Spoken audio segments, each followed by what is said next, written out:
So, thank you for joining me. So, I want to talk about something, and of course, this is not a salvation issue or anything like that, but I see this a lot with obituaries, and it's just something that I want to talk about because, frankly, it's something that bothers me.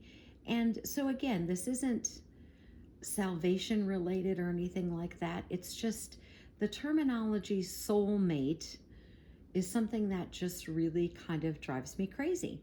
And I'm just going to explain why I think it's disrespectful. And it's not going to change anything. It's not going to change the world or anything like that. But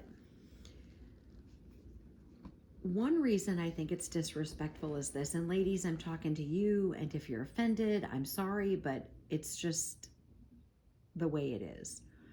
And I say that because typically this is verbiage that women use. So what happens is, a man and a woman, they get married, they have 5 kids, they're married for 32 years, and then he passes away because we know that women typically live longer than men. And so now she's in her 60s and she remarries. And the man she marries, the new man, the new husband, that's her soulmate. And I think it's so disrespectful to the children, those 5 children that you had with that first husband. And so then when she passes away, you see this in an obituary. Well, she was married to Richard and they were blessed with, 5 kids and 32 years of marriage. And then she met John, and John was her soulmate. And it's just, to me, it's so disrespectful to the children.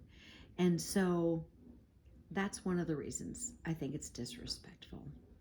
But the other one is far more significant than that. So, where do we get the spirit that's inside of us? It comes from God. We are body, soul, and spirit.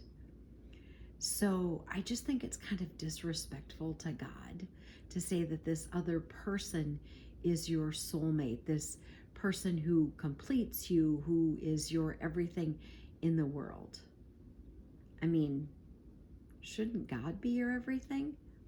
So let's look at this passage here from the New Testament in 1 Thessalonians 5, verse 23. Here's what it says. Now may the God of peace himself sanctify you completely, and may your whole spirit, soul, and body be preserved blameless at the coming of our Lord Jesus Christ. He who calls you is faithful, who also will do it. So we get God's spirit inside of us. We are body, soul, and spirit, and it all comes from God. And then it says, may your whole spirit, soul, and body be preserved blameless at the coming of our Lord Jesus Christ. So for God's Son to come, and it says, may all of that be preserved blameless. So it's probably just very nitpicky.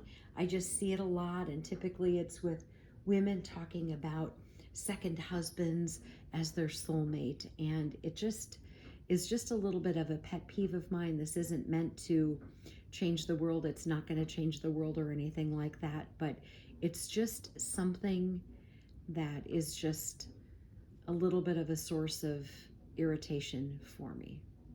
All right. Whew. All right. I hope you do have somebody that you do love.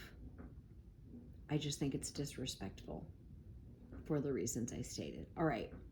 Armor up, we ride at dawn. May God bless you as always. Have a great day.